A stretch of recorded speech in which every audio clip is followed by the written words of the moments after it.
the most important thing. Start a dream journal.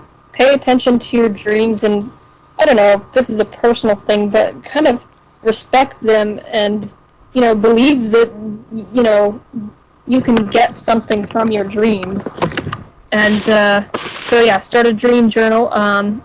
Pick something that can work for you. Like, if you can't do Wake Back to Bed, then don't do it, If you have time to do, like a milled before bed, do it, and do it every single night. Like, the most important thing, I think, is just being consistent with something, and just do it every single night. Don't stop after 2 weeks. Don't stop after 2 months. Just keep doing it.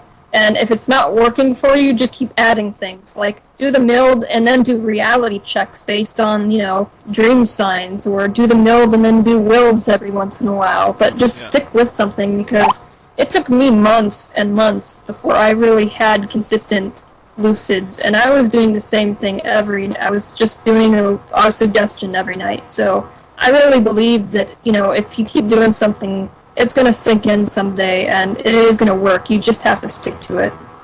Excellent. And Dean Parker is asking, what is your favorite lucid dreaming activity? Oh, God. Oh, that's a hard one. Can I pick a few? Yeah. I think it would be eating dream food, because dream food is delicious. Secondly is probably exploring. I like to fly around and see what's there. The third thing is doing my dream tests. Like, I have this TARDIS from Doctor Who that I created, and I go in the TARDIS and I use it to teleport to different places. That's probably my third favorite thing to do, because, I don't know, there's just something really cool about living out the fantasy you see on TV, or the fantasy you had as a kid. It's just great. There's nothing else like that. Yeah, that's really something. Okay, Zox is asking, do you enjoy getting regular dreams every now and then, just to balance things out? Yeah, actually, because I know I've read that lucid dreams are more restful than regular dreams, or something like that, but I don't know, I feel a lot more rested when I don't have lucid dreams at night. So actually, when I have something big coming up, the next day, like an interview or something like that, I actually prefer to have no lucids, because I get a nice deep sleep.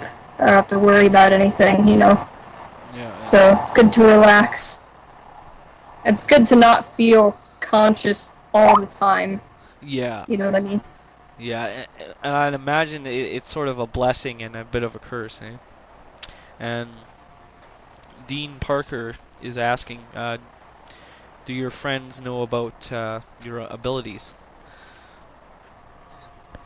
Other than the two who introduced me to astral projection, not really, no. I don't really talk about it to the rest of my friends. It's not something they're really into. They're mostly atheists, so they really don't believe in anything, and they usually even brush off just lucid dreaming. So, it's kind of sad to not be able to talk to them about it, but, I have a couple of people, that I can talk to about all the stuff that I do, so it's not so bad. Okay, and somebody else is asking, he doesn't want me to say his name, but he's asking, how often do you have regular dreams? I still have my regular dreams every night. I have about 2 lucids, maybe 3, maybe 4 a night. Last few nights I've had 3, 4, or 5, and usually I have a total of, like, I don't know, 7 or 8 dreams a night, something like that I actually remember. I don't record the non-lucids because I'm lazy. So, I have like 3, 4 non-lucids that I remember every night. Yeah. And they're not particularly interesting most of the time. Dean Parker is asking, how long do they last usually? Okay, longest lucid dream. That's kind of a hard question. Let's see. In objective time, the longest I think I've ever had was like maybe an hour, hour and a half, something like that, of like solid dreaming. That was like a real dream. I knew when I fell asleep, and then I look at the clock when I wake up. I can tell you about that dream if you want me to. It might take a while though. Well, no, I think that's maybe later if people run out of questions, because that is just amazing. Like, I cannot, like, the longest lucid dream I've had was it's like, I don't know, 2 minutes. But okay, people want you to tell about your longest lucid dream. So go ahead. Well, one of the longest I had it was I was at my house, and I was lucid right away, and I decided to myself I wanted to go to China, which was my first destination with my TARDIS. And so I tried to make the TARDIS appear, I think in a closet or something, because I thought that would be easier than making it appear in the middle of the room. So I opened the closet, look inside, it's not there. I was kind of pissed off because I expected it to work. And so, I hear something in the room, people are talking, I go and look at them, and they're of no interest to me, so I go back to my room. And I sit there and I actually think for a couple of minutes, and I think, maybe I should just wake myself up and go on dream views and ask what I'm doing wrong. And then I thought, no, that would be too much of a waste. So, I turned on the TV in my room, and I think I watched this, 15 or 20-minute TV show about this guy who had, magic powers, and he'd go around and fix people's lives with them. Only, they didn't really end up liking what he did.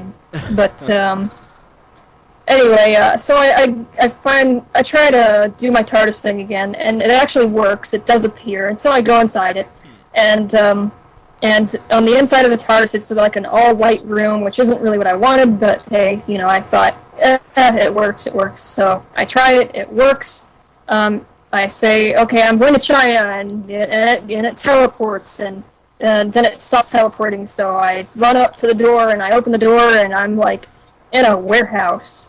And I thought, this really isn't like the China that I wanted to go to, but interestingly enough, it's probably accurate, because I'm in this warehouse of electronics and stuff like that. And I'm like, wow. So, because it was great, because when I first opened the door, there was bamboo right next to it, and I was all excited, and then I walk about 3 steps, and the bamboo's just this fake stuff, that's going to go in someone's house or something. Yeah. And so I'm wandering through the place for a while, and I'm looking at the leaves, and I'm thinking to myself, I should look up these leaves and see if they actually grow in China, and see if this is accurate.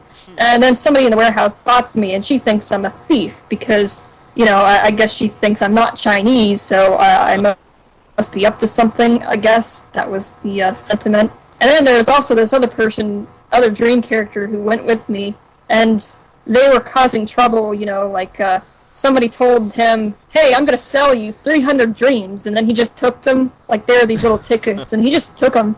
And so they thought I was with him because we are both white, and so they all started running after me, and I was like, great. I never saw him again, of course. And so I run back to my TARDIS, and I think I try and go home, but it ends up somewhere else. It ends up in a hospital, and I run out again, thinking it's my house, and it's this hospital, and there's these little yellow balls on the ground, and I'm like, what are you? And where is this? And the little ball said, this is the internet. And I said, that's funny, And then another one said, take us with you! And it jumped into my TARDIS, and I was like, no, stop! And they all started jumping in the TARDIS, and I ran over trying to stop them, and they dogpiled me, and then I passed out. And then I woke up in my bed, in the dream, in the house, again. And I guess I got beat up by the little yellow things, and somebody had healed me.